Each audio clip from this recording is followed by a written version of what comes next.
నేనే గాని సీఎం అయితే ఒక్క మగాన్ని కూడా ఆర్టీసీ బస్ ఎక్కనివ్వను. ఏమైందే మగాళ్ళ మీద అలా విడిచి చూపడుతున్నావు? ఆర్టీసీ బస్సులో ఆడవాళ్ళు ముందున కూర్చుంటారు కదా, మరి మగాళ్ళు ఎక్కడ కూర్చుంటారు? వెనక్కి కూర్చుంటారు కదా. బస్ డ్రైవరు మా ఆడవాళ్ళ కన్నా ముందు కూర్చున్నారు. ఏంటి లేచి వెనక్కి వెళ్ళి కూర్చోండి అంటే అతను నన్నే దించేశాడు.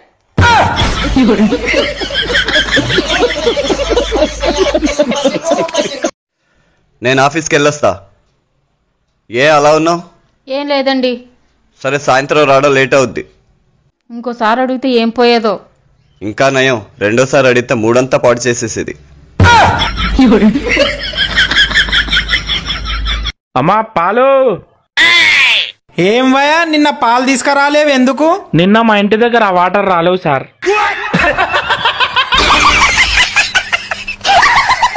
అమ్మా వేనా, మన తెలుగు రాష్ట్రాల్లో భూకంపం వచ్చిందంట, నీకు తెలిసిందా?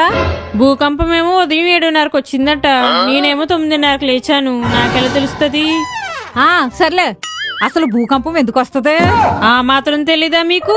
భూమి తన చుట్టూ తను తిరుగుతుందంటారు కదా, అలా తిరిగినప్పుడు ఒక్కొక్కసారి కళ్ళు తిరిగి పడిపోద్ది, అప్పుడు భూకంపం వస్తుంది. నిన్నే అడిగానా?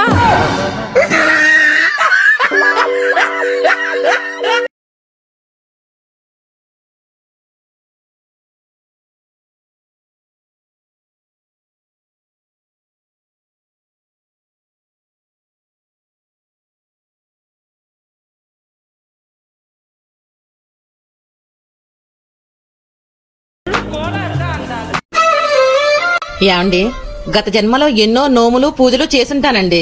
అందుకే దేవుడు నాకు మంచి బట్టను ప్రసాదించాడండి. మరి నేను కూడా ఎన్నో కొన్ని పూజలు చేసుంటాను కదా, మరి దేవుడు నన్ను ఎందుకు కరుణించలేదంటావు? అవును కదా. Bye bye, tata. ఇంత పొద్దున్నే ఎక్కడికి వెళ్ళారు? పోలీస్ స్టేషన్ కి. పోలీస్ స్టేషన్ కి ఎందుకండి? పక్కింటి ఆవిడ తప్పిపోయింది కదా, పోలీస్ కంప్లైంట్ ఇవ్వడానికి వెళ్ళాను. పక్కింటి ఆవిడ తప్పిపోతే మీరెందుకు కంప్లైంట్ ఇవ్వాలో? వాళ్ళ ఆయన ఆనందంగా ఉండడం నేను చూసి తట్టుకోలేకపోతున్నాను.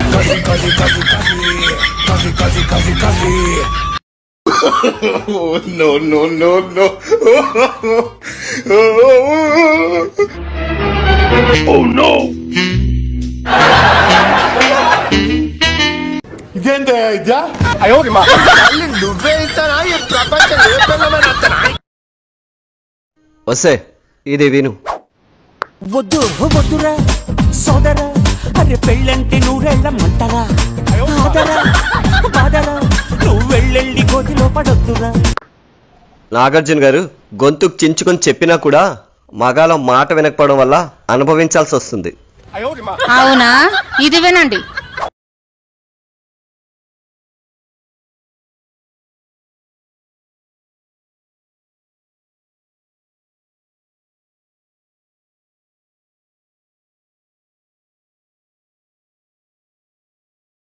ప్రియమణి గారు ఎప్పుడో గొంతు చించుకొని చెప్పారు, మేము వినకపోవడం వల్ల అనుభవిస్తున్నాం.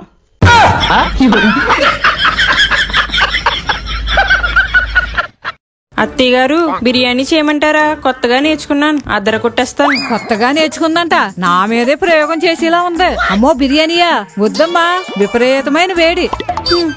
అయితే ఏం చేయమంటారు అత్తయ్య గారు? ఆరోగ్యానికి చాలా మంచిది, పాలకూర ఉండమ్మా. పాలకూర? అయితే ఎన్ని గ్లాసులు పాలు వేయాలి అత్తయ్య గారు? పాలు కూర వద్దు, పెరుగు కూర వద్దు, అదేదో నేనే వండుతానులే అమ్మా. తెక్క కుదిరింది బాగా, లేకపోతే మంచిగా బిర్యానీ చేస్తానంటే వద్దంటారా? మా కోడలు దెబ్బకే మా ఆవిడికి పాలాభిషేకం చేసినట్టు అయింది. తిన్నావా? నువ్వు తిన్నావా? నిన్నే అడుగుతానా నేను? నిన్నే అడుగుతానా నేను? నన్ను కాఫీ కొడతానవా? నన్ను కాపీ కొడతానవా? షాపింగ్ పోదాంపా. ఇంకా తినలేదు.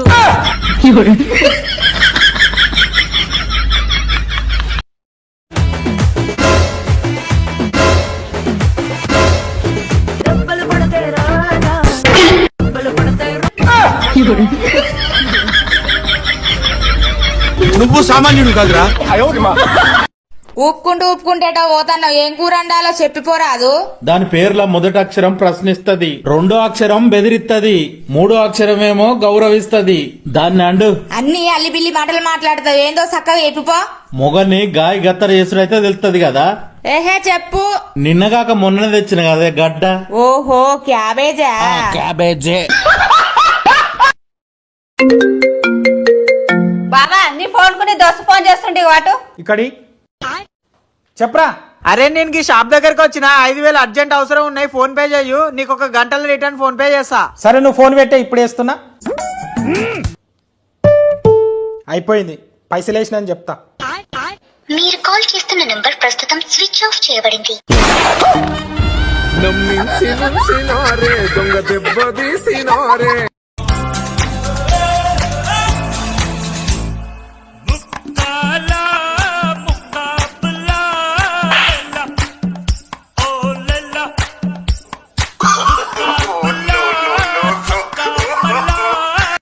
ఏమదమ్మా ఇంట్లో దొంగవాడు 20,000 ఎత్తుకోవాలంట. బావా మా అమ్మలు ఇంట్లో దొంగవాడు 20,000 ఎత్తుకోవాడంట. ఈ అమ్మ బావని ఇంటికి పంపిస్తున్నా. ఏమొద్దు, ఆ దొంగనన్న వచ్చి అర్ధ గంటలో పోయిండు గాని అల్లుడు వస్తే వారం రోజుల దాకా పోడు.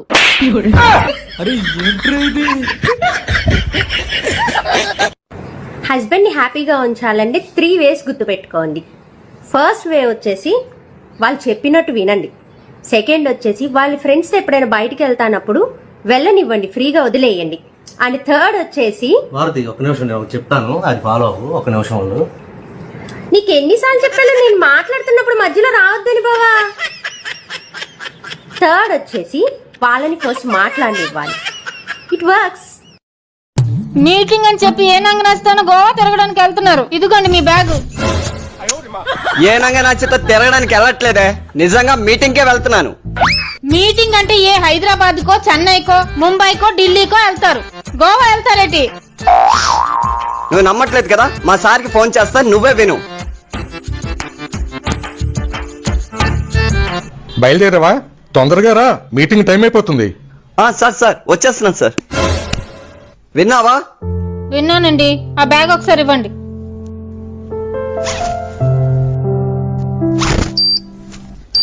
ఇదిగోండి బ్యాగు. ఆ డబ్బా ఏంటే? బాంబండి. బాంబా అంటే నన్ను లేపేయడానికి పెట్టావు కదా? అవునండి.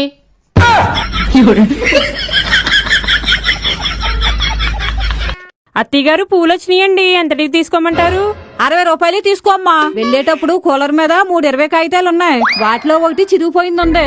ఆ చిరిగిపోయింది మధ్యలో పెట్టివ్వు. నిన్న ఆకుకూరలు అతను మధ్యలో చిరిగిపోయిన నోటు పెట్టిస్తే లోకమంతా మోసగాళ్ళన్నారు. మరి ఇప్పుడు మీరు చేసేదేంటో?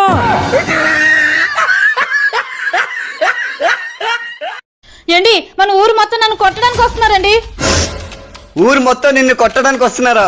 నువ్వే ఏదో తింగర్ పని చేసుంటావే, ఏం చేసావే? మన వీధి చివరిని పెద్ద భోగి మంట వేసారండి. మీరు మొన్న దీపావళికి కాల్చుకోవడానికి తెచ్చిన సామాన్లోని డబ్బాడు వంకాయ బాంబులు, రాకెట్లు ఉండిపోయి కదండి, అవి నిన్న చూసినప్పుడు చెమ్మెక్కిపోయి ఉన్నాయండి. చెమ్మ పోతుందని ఆ భోగి మంటలో తీసుకెళ్లి వేసానండి.